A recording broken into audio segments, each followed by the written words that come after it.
Hello very good afternoon to all of you. स्वागत है आप सभी का वेदास इंस्टीट्यूट में और इस सेशन पर जो कि है part 3 of previous year paper solution for maths. ठीक है, तो पिछली क्लास में हम लोगों ने देखा कि कैसे किस तरीके से क्वेश्चन आ रहे हैं प्रीवियस ईयर पेपर के अंदर पे और क्यों इसको पढ़ना ज़रूरी है, ये सारी बातों को बता चुका है। और पिछली क्लास में जब हमने जो क्लास को एंड किया था वो ये क्वेश्चन के साथ एंड किया था, एक इक्वेशन देकर, जहाँ पर आपको टास्क दिया था इसको सॉल्व करना है और ऑप्शन जो आंसर आएगा वो कॉमेंट पर आपको कमेंट करना है। मैंने बोला था कि मैं आपको एक और तरीका सिखाऊंगा इसका, और वो तरीका अभी अपन सीख लेते हैं। और वो तरीका जो रहेगा वो रहेगा मिक्सचर और एलिगेशन, एक टॉपिक से लिया हुआ तरीका है।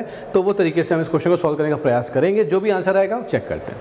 तो क्वेश्चन में क्या लिखा था कि भाई अगर एक व्यक्ति, एक person travel 285 kilometre by train and बस इन 6, मतलब पूरी यात्रा 285 किलोमीटर की जो यात्रा है वो उस व्यक्ति ने टोटल 6 घंटे में तय कर ली भाई।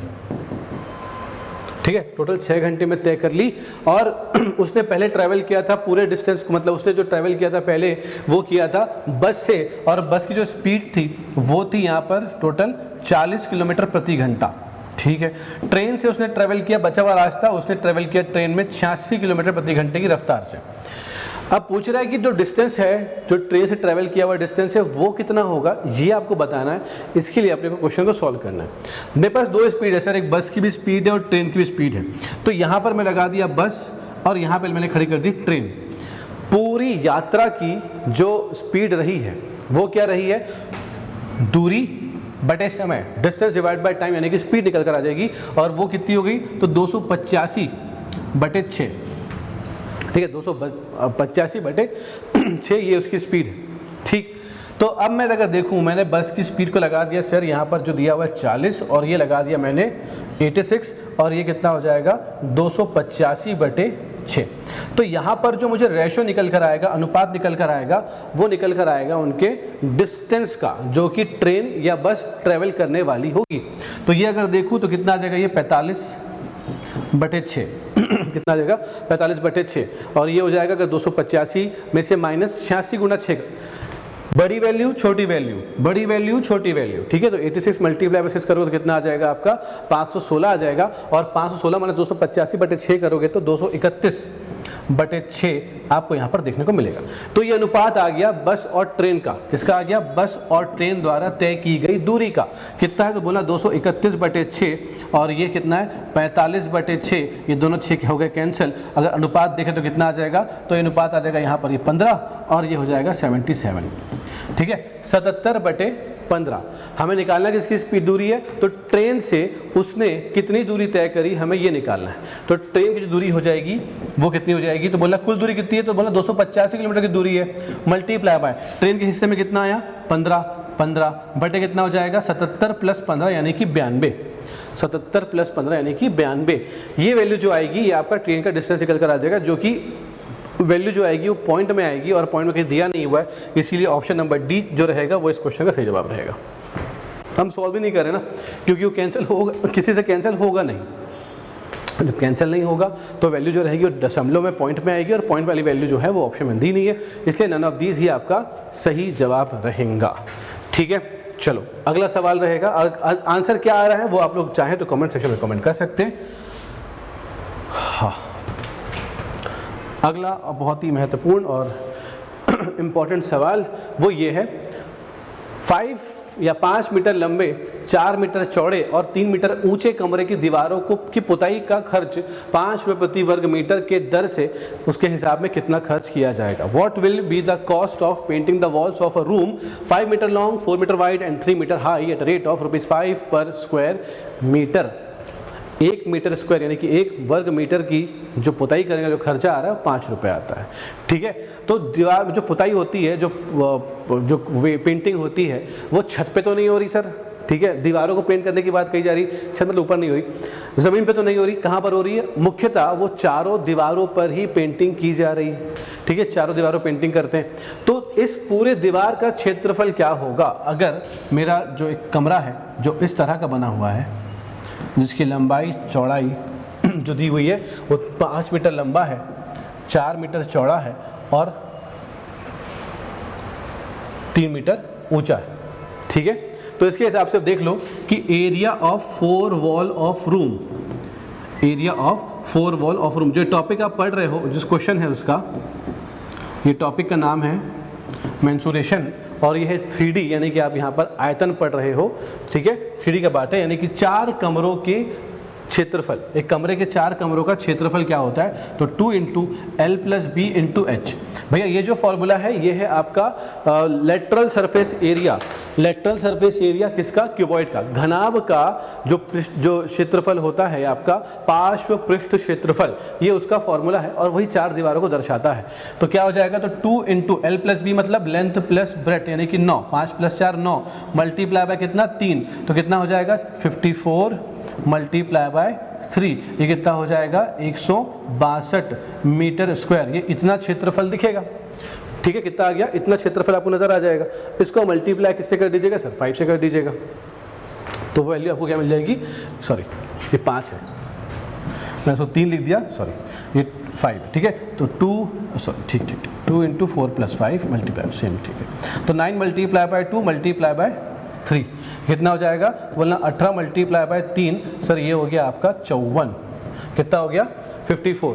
इतना मीटर स्क्वायर ये हो गया सर आपका कमरे का, आपकी दीवारों का क्षेत्रफल। 1 मीटर स्क्वायर को पेंट करने के लिए वो 5 रुपये लेता है, तो 54 मीटर स्क्वायर को पेंट करने के लिए कितना लेगा, तो बोलना 5 मल्टीप्लाई बाई 54, कितना रुपए खर्चा हुआ, तो 220 रुपये खर्चे हो रहे, कहीं पर हैं तो बोलना ऑप्शन नंबर ए में है 220, तो वही होगा आपका सही उत्तर, ठीक है। तो उस पूरे कमरे को पुताई करने के लिए 220 रुपये आपने खर्च करने पड़ेंगे। नेक्स्ट सवाल, अगला क्वेश्चन ये रहा, इंपॉर्टेंट है, बस पढ़ते चले जाइएगा, ठीक है।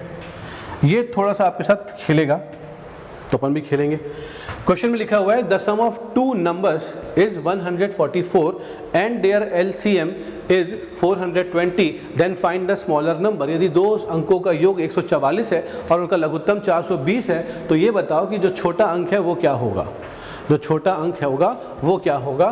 तो मैं संख्या मान लेता हूँ सर ए है और बी है, ये 2 संख्या हैं, ठीक है। इन 2 संख्याओं का योग कितना देके रखा हुआ है 144, यानी कि a प्लस बी बराबर कितना 144।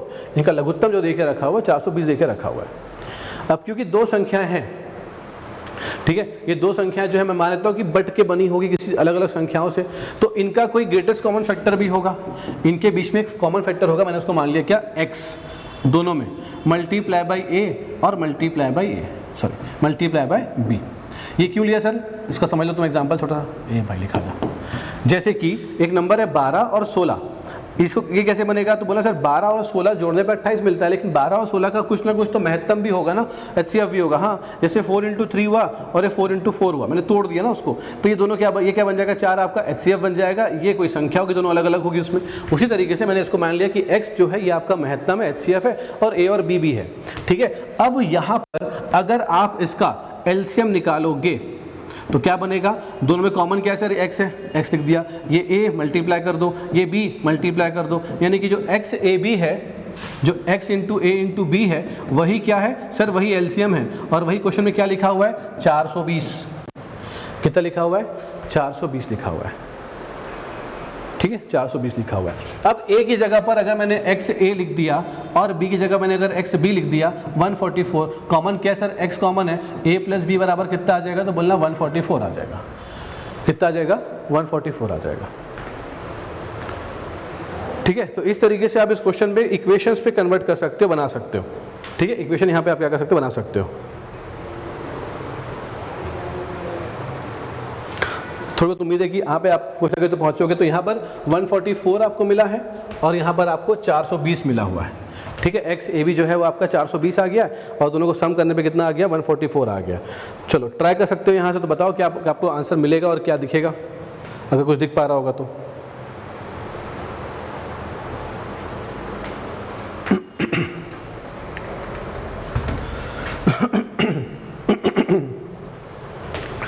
एक्स ए बी और x इंटू ए प्लस बी।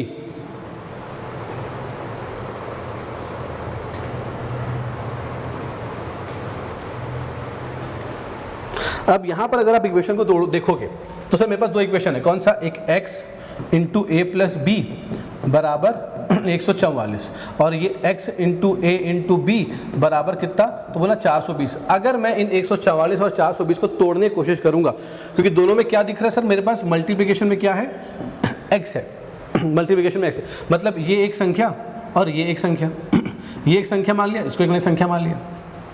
ये 144 कैसे बना होगा, तो बोलना सर ये मैक्सिमम 12 मल्टीप्लाई बाय 12 करके बना होगा, और इसको लिख सकता हूँ क्या 12 मल्टीप्लाई बाय 60 करके बना होगा। ठीक है, 60 को मैंने क्या कर दिया, और सॉरी 420 नहीं होगा, ये 420 कैसे बना, ब्रेक करके दिखा देता हूँ। 420 को मैंने ब्रेक किया तो 2 से कितना हो जाएगा सर, ये 210 हो गया, 2 से कितना हो जाएगा 105 हो जाएगा, 3 से कितना हो जाएगा, ये हो जाएगा 35, ये 5 से 7 और फिर 7 बन जाएगा। ठीक है, तो क्या बना सर 2 × 2 4, 4 × 3 12, तो 12 मल्टीप्लाई बाई 35। अब कुछ कॉमन दिख रहा है क्या, बोले हाँ कॉमन दिख रहा है। क्या कॉमन दिख रहा है, दोनों में 12 कॉमन दिख रहा है, यानी कि जो इसका HCF है, जो x है वो कितना हो गया 12 हो गया। x कितना हो गया 12 हो गया। ठीक है, x की वैल्यू 12 आ गई। अब यहाँ दोनों इक्वेशन में आप x को 12 पुट कर दो तो क्या बनेगा, इक्वेशन नंबर 1 अगर मैं इसको दे रहा हूँ, इक्वेशन नंबर 2 इसको दे रहा हूँ, तो क्या बन जाएगा a + b बराबर 144/x, मतलब कितना 144/12, तो बन गया 12। ये हो गया आपका इक्वेशन नंबर 1 का मॉडिफिकेशन। दूसरे वाले पे अगर मैंने यहाँ पे 12 पुट कर दिया तो यहाँ पे कितना आ जाएगा 35, यानी कि a × b बराबर कितना आ जाएगा 35। ये दो इक्वेशन आपने हासिल करी, तो अब इसके बाद आपको इसको सॉल्व करने में आसानी होगी। हमें निकालना क्या है, निकालना हमें है जो छोटा नंबर है सर वो कौन सा होगा। ठीक है, इक्वेशन दोनों याद कर लो, a + b बराबर 12 और a × b बराबर 35। अब यहाँ पर दो बार एक फॉर्मूला अप्लाई करेंगे। ठीक है, कौन सा, अगर मैंने a + b का होल स्क्वायर निकाला तो क्या बनेगा भैया, a² + b² + 2ab। ठीक है सर, 12 का स्क्वायर कितना 144, a² + b², AB की वैल्यू कितनी है, तो बोलना सर 35 है, 35 × 2 70, तो मुझे क्या मिला a² + b² बराबर कितना हो जाएगा, तो क्या बोलोगे 74। ठीक है, नोट करके रख लो, काम आएगा। मुझे एक और फॉर्मूला पता है सर, a - b का स्क्वायर निकालना भी आता है। क्या होता है, a² + b² - 2ab। अब मुझे a² + b² की वैल्यू पता है, वो कितनी है सर 74 है, तो ये 74 हो जाएगा, -2 × 35, तो 74 - 70 कितना हो जाएगा 4। a - b का स्क्वायर निकालूंगा कितना आ जाएगा, तो सर बोलना 4 आ जाएगा। तो a - b की वैल्यू कितनी आ गई दोस्त, तो बोलना सर 2 आ जाएगी। यहाँ से a - b की वैल्यू कितनी आ गई 2 आ गई, और यहाँ से a + b की वैल्यू कितनी है 12 है। a + b की वैल्यू कितनी है सर 12 है। ठीक है, दोनों को जोड़ लेते हैं तो क्या बन जाएगा सर 2a बराबर 14, यानी कि a बराबर कितना आ जाएगा 7। अगर a 7 आएगा तो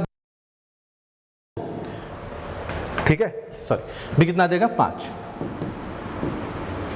a अगर 7 है तो b कितना आ जाएगा 5 आ जाएगा, तो कितना बनेगा 12। तो a और b की वैल्यू निकल कर आ गई क्या, हाँ निकल कर आ गई। a और b की वैल्यू, जैसे मुझे a और b की वैल्यू मिल गई, अब मैं क्या पुट करूंगा, यहाँ पर एक वैल्यू आ गई मेरे पास 7, अगली वैल्यू आ गई 5, x की वैल्यू मेरे पास ऑलरेडी है सर 12 12, तो क्या हो जाएगा 12 × 7 हो गया 84, और 12 × 5 हो गया 60। छोटा नंबर कौन सा है दोस्त, बोला सर 60 है छोटा नंबर, बड़ा नंबर जो है वो 84 है, इसीलिए ऑप्शन नंबर ए जो रहेगा वो बिल्कुल सही जवाब रहेगा। ठीक है, ये एलसीएम और एचसीएफ का एक बहुत ही मज़ेदार शानदार सवाल था। इसको आप अपनी तरफ से एक बार और खुद से प्रैक्टिस करके देखिएगा तो आपको समझ में आ जाएगा कि हाँ ये क्वेश्चन में आप एलसीएम और एचसीएफ के जितने भी पैतरे हैं वो अपना सकते हो। ठीक है, तो ये क्वेश्चन था, लेंथी क्वेश्चन है लेकिन मज़ेदार क्वेश्चन है। बाकी क्वेश्चन तो इजी आ गए थे, ये क्वेश्चन थोड़ा सा लेंथी हो गया था। अगला क्वेश्चन, 3 पहिए 1 मिनट में 20, 30 और 40 चक्कर लगा लेते हैं, अच्छी बात है। यदि वे किसी एक विशेष स्थान से चक्कर प्रारंभ करें तो कितनी देर में वो पुनः उसी स्थान पर आ जाएंगे। ठीक है, 3 wheels makes 20, 30 and 40 revolution in a minute. If they start their round from a particular place, then in how much time will they come back to the same place? 3 second, 4 second और 6 second, 3 second, 4 second और 6 second. ठीक है, तो पहली बात ये कि wheel का नाम दे दो सर। व्हील का नाम क्या कर देते हैं, ए एक व्हील है, बी एक व्हील है और सी भी एक व्हील है, तीनों चक्के हैं। ठीक है, तो इस चक्कर ने क्या किया, चक्कर लगाया 1 मिनट में कितना, तो मैं बना लेता हूँ सर 1 मिनट मतलब कितना 60 सेकंड में कितना, तो बोलना सर 20 चक्कर। इसने लगा लिया 60 सेकंड में कितने चक्कर, तो बोलना सर 30 चक्कर। इसने लगा लिया 60 सेकंड में 40 चक्कर लगा लिया, बहुत बढ़िया। तो अब 1 सेकंड में, क्योंकि आप देखोगे आपका जो ऑप्शन देके रखा है वो सेकंड में देके रखा हुआ है, 1 सेकंड में कितना लगाएगा, तो बोला सर 20/60 यानी कि 1/3। 1 सेकंड में कितना चक्कर लगा लेगा, तो बोला 30/60 यानी कि 1/2। ये लगाएगा 1 सेकंड में 40/60 यानी कि 2/3 चक्कर। ठीक है, 2/3 चक्कर। अब सवाल ये है कि ये लोग एक साथ सेम प्लेस पे कितनी देर के बाद आएंगे। तो हम क्या करेंगे सर, इन तीनों के चक्कर का क्या निकालोगे, एलसीएम। जब भी कोई चीज़ दोबारा सेम स्थान पे आए या सेम तरीके से हो जाए या सेम पोजीशन पे आ जाए, तो ऐसे के लिए हम क्या निकालते हैं, लघुत्तम निकालते हैं। तो 1/2 का, सॉरी 3 का, 1/2 का और 2/3 का हम निकालेंगे एलसीएम। तो एलसीएम किसका निकालोगे पहले सर, ऊपर वाले का एलसीएम यानी कि 1, 1 और 2 का एलसीएम, और नीचे वाले का लघुत्तम किसका, तो बोलना 3, 2 और 3 का। तो यहाँ पे एलसीएम कितना आ जाएगा 2, इसका कितना आ जाएगा 1। क्या वैल्यू मिलेगी सर, 2 सेकंड में ही मेरी चीज़ें क्या हो जाएगी, क्लियर। और आपका जो आंसर रहेगा वो इनमें से कोई नहीं रहेगा, क्योंकि 2 सेकंड आपका आंसर आया हुआ है, जो कि इन चारों में से कहीं पर ही मेंशन नहीं किया हुआ है। ठीक है, ठीक है, चलो ये रहा अगला क्वेश्चन। अगला क्वेश्चन, और ये इस पेपर का यानी कि 2014 के पेपर का लास्ट सवाल है। तो आपका पार्ट 1, पार्ट 2 और पार्ट 3 यहीं पर अपन समाप्त कर देंगे, और ये पूरा पेपर का मैथ्स आपको क्लियर हो जाएगा। पिछला जो टॉपिक पढ़ा देखा हम लोगों ने क्वेश्चन पे, वो एलसीएम एचसीएफ का था। उसके जो क्वेश्चन करा हम लोगों ने वो भी एलसीएम और एचसीएफ का था। ये जो क्वेश्चन करने वाले हो ये भी कहीं ना कहीं आपको मिलेगा कहाँ पे, एवरेज का सवाल दिखने वाला है। ठीक है, एक अच्छा सवाल, अच्छा क्वेश्चन। एक किसी मेस में 40 विद्यार्थी हैं, बहुत बढ़िया। ठीक है, किसी मेस में कितने विद्यार्थी हैं, मैं लिखता हूँ यहाँ पर स्टूडेंट्स कितने हैं सर, 40 हैं। ठीक है, अब 40 बच्चे, यदि उन विद्यार्थियों की संख्या में वृद्धि हो जाती है, 10 की वृद्धि हो जाती है, तो अब कितने बच्चे हो गए, तो बोले सर 50 बच्चे हो गए। पहले 40 बच्चे थे, अब 50 बच्चे हैं। कुल मासिक व्यय में 2000 रुपये की वृद्धि होती है, मासिक व्यय में 2000 रुपये की वृद्धि होती है, तथा प्रति विद्यार्थी मासिक औसत व्यय 200 रुपये कम हो जाता है। जब आपके घर पे मेहमान, आपके घर मान लीजिए परिवार में 6 लोग रहते होंगे, ठीक है, दादा दादी, मम्मी पापा, भाई बहन, ठीक। तो अगर आपके परिवार में कोई सदस्य आ जाए और आपका महीने का खर्च कितना, मान लीजिए 60,000 रुपये खर्चा है, हर एक व्यक्ति को 10,000 रुपये खर्चा होता है, महीने का खर्चा कितना हो गया, 60,000 रुपये। आपके घर पे 4 नए मेहमान आ गए, घर में क्या हो गया, 4 नए मेहमान आ गए। पापा ने बोला कि यार हम ना बहुत तो खर्चा नहीं कर पाएंगे, सिर्फ क्या करेंगे 4,000 रुपये और खर्च कर पाएंगे। तो 60,000 महीने खर्चा होता था, बढ़ाकर 60 का 64 कर दिया। महीने के खर्चे में क्या हुई, बढ़ोतरी हो गई। पहले एक व्यक्ति के ऊपर 10,000 रुपये खर्चे होते थे, अब उस घर में 4 नए सदस्य आ गए तो 10 हो गए, और खर्चा कितना हो गया, 64,000 रुपये। यानी कि एक व्यक्ति को कितना खर्चा हो रहा है, तो 6400 रुपये खर्चे हो रहे हैं एक व्यक्ति के ऊपर एक महीने में। तो आपके जो औसत प्रति व्यक्ति खर्चा था वो भी क्या हो गया, कम होना चालू हो गया। क्यों, लोग बढ़ गए, खर्चा थोड़ा सा बढ़ा और, तो आपके प्रति व्यक्ति खर्चा क्या हो जाएगा, कम हो जाएगा। उसी तरीके से 40 बच्चे थे, इनके आने से जो कुल मासिक व्यय था उसमें 2000 रुपये की वृद्धि आ जाती है। क्या हो जाती है, 2000 रुपये की वृद्धि देखने को मिल जाती है। तो सवाल बताइए, सवाल का जवाब कैसे दिया जाएगा। ठीक है, अब कितने हो गए, 50 हो गए, तो 200 रुपये की वृद्धि क्या होगी। There are 40 students in a mess for English student. If the number of student increases by 10, the total monthly expenditure increases by ₹2000 and the average monthly expenditure per student decreases by ₹200।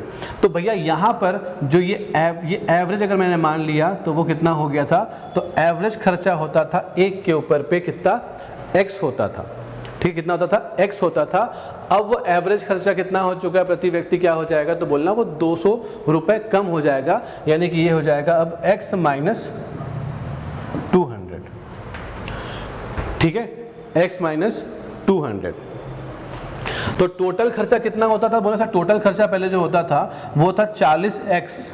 ये औसत खर्चा, कुल बच्चे, formula क्या होता है sir, औसत में क्या हो जाता है, कुल खर्चे यानी कि टोटल बटे संख्या, कुल कितना, तो बोलना ये एवरेज हमारे क्वेश्चन में दिया हुआ x, कुल बच्चे कुल कितना खर्चा होता है नहीं पता सर, ये तो निकालना है मुझे टोटल करके, बटे कितने बच्चे, 40 बच्चे, तो 40 × s इसलिए हो गया। ठीक है, तो समझ में आ गया क्यों फॉर्मूला लिखा हुआ इसका। यहाँ पर क्या हो जाएगा, तो बोलना 50 × x माइनस 200, ये क्या हो जाएगा, कुल खर्चा 50 बच्चों के आने के बाद में। अब क्या बोला जा रहा है कि 10 नए बच्चों के आने से जो कुल मासिक व्यय था उसमें 2000 रुपये की वृद्धि आ जाती है। मतलब इन दोनों का अंतर कितना हो जाएगा, 2000। इनका अंतर कितना हो जाएगा, 2000। तो क्या बोलोगे, ज़्यादा बड़ा कौन है, ये वैल्यू बड़ी है, छोटी वैल्यू है, तो बड़ी वैल्यू यानी कि 50 × x माइनस 200 माइनस कितना 40x बराबर कितना हो जाएगा, 2000। अब अगर हम इसको सॉल्व करके देखें तो हमको मिलेगा x का वैल्यू कितना आ जाएगा सर, ये तो ये आ जाएगा, फॉर्मूला नोट कर लिया होगा आई होप आपने। तो 50x 50x minus 5 into 10,000 minus 40x बराबर कितना 2000। ठीक है, ये कितना हो जाएगा, ये 10x हो जाएगा, इसको वहाँ लेगा तो प्लस मतलब कितना हो जाएगा, ये 12,000 हो जाएगा, x कितना हो जाएगा 1200, x कितना हो गया 1200। अब हमसे क्या पूछ रहा है, हमसे पूछ रहा है what was the monthly income expenditure in the first, पहले उसके पहले मेस का कितना मासिक खर्चा था कुल, तो बोला कुल मासिक खर्चा पहले सर इतना था, x की वैल्यू कितनी आ गई 1200, तो 40 इंटू कितना हो गया 48 और उसके बाद 3 शून्य कितना आ जाएगा 48,000, और वो कहाँ लिखा हुआ है, ऑप्शन नंबर ए के अंदर पे लिखा हुआ है। तो ये होगा आपका सही उत्तर। ठीक है, तो ये जो एक्सप्रेशन दिया गया है ये क्वेश्चन बताने का मकसद था ताकि आप प्रीवियस ईयर क्वेश्चन से रूबरू हो जाइए, कैसे प्रिपेयर करना है समझ लीजिए। मैंने जो तरीका बताया, क्योंकि तरीके एक क्वेश्चन के बहुत सारे हो सकते थे, हमने यहाँ पर ट्रेडिशनल तरीके से क्वेश्चन को सॉल्व किया है, इनके शॉर्टकट्स भी होते हैं। ठीक है, तो ये शॉर्टकट्स वगैरह अगर आपको देखना जाना पढ़ना है तो मैथ्स की जो क्लासेज होती हैं वो हमारे ऐप के अंदर पे भी होती है, जिसका लिंक आपको यहाँ पर कॉमेंट पे फिर आपको डिस्क्रिप्शन में मिल जाएगा। वहाँ पर हॉस्टल वार्डन के साथ साथ पूरे व्यापम की अलग कोर्सेज चल रहे हैं, शिक्षक भर्ती कोर्सेज चल रहे हैं। तो अगर आप चाहते हैं इनका डिटेल समझना, इनकी बारीकी समझना, इनके शॉर्टकट समझना, इनके लॉजिक समझना, तो आप वहाँ कर आकर हमसे पढ़ सकते हैं, इन डिटेल पूरे टॉपिक देख सकते हैं। बहुत नॉमिनल कॉस्ट के अंदर पे कोर्सेज चल रहा है, मात्र 1,999 यानी कि 2,000 रुपये से 1 रुपये कम में आपको पूरा का पूरा हॉस्टल वार्डन कोर्स वहाँ पे मुहैया कराया जाएगा। ठीक है, तो ये था आज की क्लास के अंदर पे। अब अगर अगली बार मुलाकात होती है तो 2016 के प्रीवियस ईयर में जो हुआ था, दूसरे बार जो पेपर हुआ था 2016 के सारे क्वेश्चन मैथ्स के जो रहेंगे वो भी ऐसे अलग अलग पार्ट में आपके सामने हाजिर किए जाएंगे। तभी के लिए इतना ही, thank you so much, bye bye, take care, God bless you, take very good care of yourself.